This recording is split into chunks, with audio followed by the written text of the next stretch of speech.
Bien, je me présente Stéphane Drouin, nouveau vice-président Shopper Insight et CX chez Léger depuis l'automne dernier.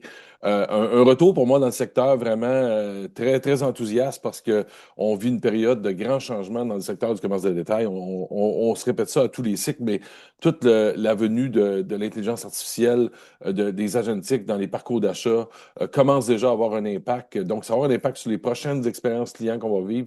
J'ai d'ailleurs publié un texte sur une recherche ce matin dans LinkedIn, super intéressant là, sur déjà les avancées et cette courbe de changement-là va aller vraiment de façon exponentielle. Donc, on entre dans une ère de grands bouleversements. Pour moi, de revenir au niveau des Shopper Insight, des stratégies Shopper, super excitant dans ce contexte-là, mais aussi de joindre Léger avec tellement de fierté, une firme extraordinaire, et de retrouver ma collègue Hélène, avec qui Mm. on a travaillé les premiers Wow il y a 16 ans. Alors, plein de beaux souvenirs et c'est vraiment très, très enthousiasmant pour moi. Et aujourd'hui, ben, avec notre super équipe de Shopper Insight, dont Roxane fait partie, on va lancer un nouvel outil. On profite du dévoilement du Wow pour lancer un nouvel outil qui va vraiment être stratégique pour amener du data vraiment d'impact pour les détaillants, qui s'appelle le Shopper Flow. Donc, Shopper Flow, c'est quoi? C'est né d'un partenariat qu'on vient de faire avec la firme de technologie québécoise Propulso. Propulso, ça permet de mesurer la fréquentation réelle des magasins, les parcours physiques réels des clients. Donc, au-delà des intentions ou des déclaratifs qui peuvent être faits en recherche qualitative ou quantitative, là, on est vraiment dans la mesure du parcours physique et réel du client. Donc, c'est des données de géolocalisation anonymes, éthiques et consenties qui nous permettent d'analyser le trafic réel de vos clients. Donc, le trafic en magasin, mais aussi leur parcours, mais aussi le trafic réel de vos concurrents. Et ça, c'est un angle mort super intéressant parce qu'on vous amène une data comparative sur plein d'éléments entre vous et vos clients par rapport au trafic et aux données de fréquentation de vos clients. Et ça nous permet aussi de vous donner des données sur du marchandisage croisé, donc le magasinage croisé, donc c'est-à-dire vos clients vont aussi magasiner où. Et de voir aussi par rapport à la loyauté dans le parcours d'achat. Donc, un outil extraordinaire. Pour le lancement du WOW, on a analysé le trafic dans plus de 400 bannières qui représentent 5,6 millions de visites en magasin entre décembre dernier entre décembre 2024 et novembre dernier. Donc, vraiment, 5,6 millions de visites qui nous permettent d'avoir de la donnée très, très robuste par rapport aux données que je vais vous présenter. Donc, c'est certain que dans quelques minutes, je vous présente un aperçu de ce que peut donner Shopperflow comme genre d'outil. Et on s'est servi un peu du secteur du commerce de détail des produits pour animaux. Donc, c'est un secteur qu'on a parlé un peu dans la présentation avec des statistiques intéressantes pour faire vivre un peu le rapport. Donc, première donnée intéressante qu'on peut aller chercher, c'est la distance parcourue pour se rendre en magasin. Donc, ça nous permet d'évaluer vraiment la distance réelle parcourue par les clients pour se rendre de leur domicile, de leur résidence, au point de vente des différentes bannières.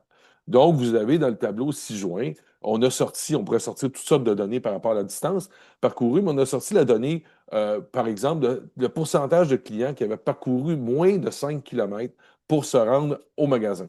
Donc, vous l'avez par secteur dans le tableau à gauche. Très intéressant parce qu'on aurait pu penser comme hypothèse qu'un détaillant spécialisé, on va être prêt à aller plus loin par rapport à un détaillant plus de commodité, alors que ce n'est pas tout à fait le cas. D'ailleurs, le produit pour animaux est un très, très bel exemple. 75 des visites dans ce secteur-là, qui est un secteur spécialisé, sont moins de 5 kilomètres. Et une visite sur deux a moins de 1 kilomètre. Donc, on voit que c'est un secteur spécialisé, mais à grande proximité. Un des éléments intéressants, parce qu'on a toujours l'impression que les secteurs de grande proximité sont l'épicerie, la pharmacie, et on le voit dans les pourcentages de visites que ce n'est pas nécessairement le cas. La pharmacie est quand même assez haut. Et l'épicerie, à 60 de visites de moins de 5 kilomètres, on peut soumettre l'hypothèse que dans le contexte que Hélène et Roxane ont présenté, où les consommateurs sont beaucoup plus sensibles au prix depuis un an ou deux. Donc, la sensibilité au prix fait que l'augmentation du trafic dans les bannières à escompte, comme Maxi et Super C, entre autres, qui ne sont pas des bannières de proximité, qui demandent une distance plus grande pour s'y rendre, comparativement aux bannières de quartier comme Métro et IGA, fait que probablement que la distance en épicerie a peut-être augmenté. Et ça, c'est intéressant parce qu'avec Shopperflow, on peut mesurer dans des périodes données, donc on pourrait mesurer dans 6 mois, dans un an, et faire du comparatif. Si on prend, si on prend un benchmark par rapport au secteur des produits pour animaux, bien, par exemple, c'est intéressant de voir que les clients de Mondou parcourent en moyenne 4 fois plus de distance que ceux de Chico. Donc, c'est vraiment impressionnant, 4 fois plus. Et ça, on peut avoir encore là comme hypothèse, ça peut suggérer que, bon, Mondou qui se classe numéro un dans l'expérience client de son secteur, et aussi avec un programme de loyauté qui est quand même performant. Donc, probablement que les deux éléments ensemble, la qualité d'expérience client et le programme de loyauté, fait que les gens sont prêts à se rendre, à aller plus loin pour se rendre dans un Mondou, même sur leur parcours s'ils visitent, s'ils voient en s'en allant d'autres bannières de produits pour animaux. Donc, une donnée intéressante et ça permet de mesurer justement cet aspect-là, loyauté, à travers les différentes bannières. Euh, Au-delà de la distance, on peut mesurer aussi la durée de la visite. Donc, combien de temps les gens sont restés en magasin. Donc, vous avez à votre gauche un tableau encore qui présente la distance moyenne, la durée moyenne de visite par bloc de 15 minutes et moins, 15 minutes à 29 minutes et 30 minutes et plus. Vous voyez qu'il y a quand même des écarts intéressants et on voit d'entrée de jeu qu'il n'y a pas de corrélation entre la distance parcourue et le temps passé en magasin. Donc, se déplacer davantage ne signifie pas nécessairement qu'on va rester plus longtemps en magasin. C'est une visite qui va être plus ciblée. Oui, même constat aussi, je peux me permettre, Stéphane, Ben, pour l'expérience soir, donc une expérience qui est performante, là. Wow, là, comme on dit, ne se mesure pas nécessairement au temps passé, mais à la capacité de répondre à l'objectif aussi du client, qu'il s'agisse de trouver rapidement un produit et d'être accompagné tout au long du parcours. Donc, c'est plus ça. Donc, si on réussit à bien répondre aux besoins du client, c'est plus ça qui crée l'expérience wow. C'est pas nécessairement qui va être, qui reste moins longtemps ou plus longtemps en magasin. et effectivement, Hélène, il y a tellement de belles corrélations à Mm. faire entre les données du wow et les données qu'on mesure par rapport au trafic réel. On pourrait passer une autre heure de Ouais. présentation là-dessus. Cela dit, il y a certaines tendances sectorielles qui se dégagent, puis naturellement, on voit qu'une bannière plus spécialisée avec un conseil ou un accompagnement, ben, nécessairement, la durée de visite va être plus grande. On le voit dans le secteur des bijoux, le secteur des lunetteries, du meuble. Donc, c'est le secteur où la durée de 30 minutes est plus grande. Et moi, je fais un petit clin d'œil à mes amis masculins dans la salle présentement. Je vais prendre mon exemple. Je ne vais pas magasiner des vêtements souvent, mais quand j'y vais longtemps, je fais mon shopping pour la saison et c'est réglé. Alors que probablement comparativement à la femme qui, elle, aime aller magasiner plus régulièrement, faire du lèche-vitrine, aller faire un peu de magasinage. Donc, on voit quand même une donnée intéressante. Ça m'a fait sourire quand j'ai vu les éléments. Donc, secteur du produit pour animaux, il y a deux lectures qui émergent de ça. Si vous regardez dans le tableau à droite, on voit encore là, je reprends mon doux comme référence, qui illustre bien cette logique-là Ouais. de visite en magasin. Oui, parce que malgré son meilleur score dans l'étude WAR, on a vu que c'est lui qui avait l'indice le plus élevé dans sa catégorie, là. C'est aussi la bannière où les clients passent le moins de temps en magasin. Donc, ça reflète assurément là, qu'on voyait qu'il n'y a pas nécessairement une corrélation entre les deux, là, mais ça reflète en fait assurément qu'il y a une forte efficacité en succursale du côté de Mondou, soit au niveau de l'affichage clair, il y a peu d'attente aux caisses. On l'a vu tout à l'heure, les gens, Mondou avait des Mhm. très, très bons résultats sur ces éléments-là, mais ça peut soulever quand même une question donc, est-ce qu'une visite plus courte peut représenter une opportunité qui est manquée d'achat impulsif ou de croissance du panier? Donc, on peut se poser la question. Mais à l'inverse aussi, on pourrait se demander, c'est ceux qui ont une durée de visite plus longue, ça peut sembler peut-être positif, mais ça peut aussi être un signal, en fait, qu'il y a une expérience qui est moins fluide ou moins optimale. Donc, il faut vraiment avoir cette analyse-là aussi derrière, pas juste se fier aux chiffres, mais de comprendre, en fait, pourquoi on obtient ces chiffres-là.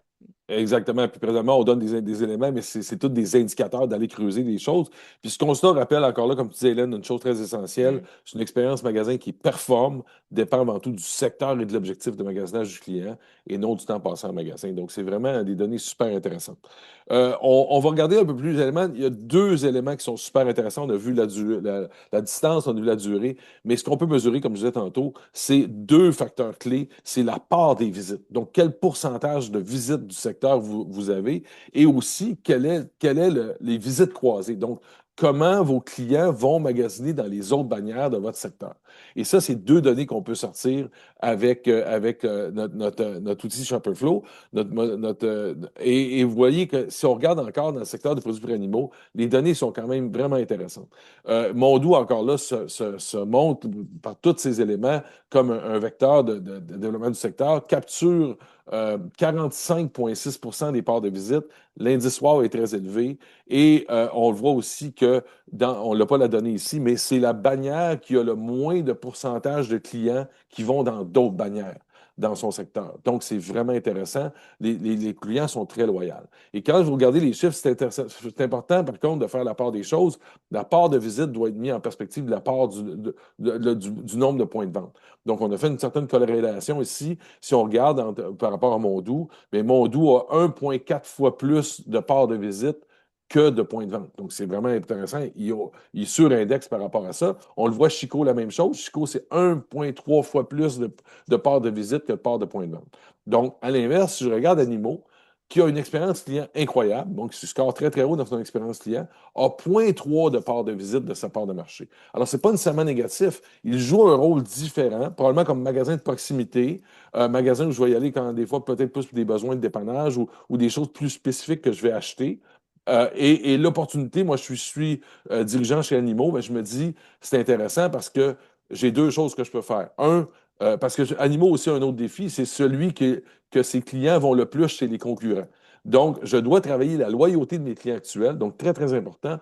Mais de par mon expérience client qui est de haut niveau, si je suis capable d'attirer des nouveaux clients dans mon magasin, bien, je vais leur faire découvrir mon expérience client et après ça, je travaillerai ma rétention de clients. Mais une opportunité extraordinaire pour Animaux d'augmenter sa part de visite. Donc, on voit encore là toutes sortes d'indicateurs qui nous permettent d'identifier des opportunités, des hypothèses à creuser et des stratégies. Et on tombe vraiment dans le raffinement stratégique avec tout ce genre de données-là. Oui, évidemment, Stéphane, il y a plein de liens qu'on peut faire aussi avec l'étudoir. Ah oui. Effectivement, effectivement. Ben écoutez, j'ai pris quand même un peu plus de temps que prévu. Je résume rapidement. Dans le contexte de l'état actuel, Shopperflow, on veut que ce soit un outil complémentaire de recherche pour vous donner de la donnée stratégique. C'est pas dispendieux comme outil de recherche, vraiment. Vous allez voir, c'est un outil qui est très, très accessible et très abordable, très rapide aussi. Donc, les données que ça peut vous présenter, ben, je l'ai présenté sur la performance et la mesure par rapport à votre concurrence. Donc, des parts de visite, votre poids réel versus les compétiteurs, vos visites croisées, quel magasin partage les mêmes clients.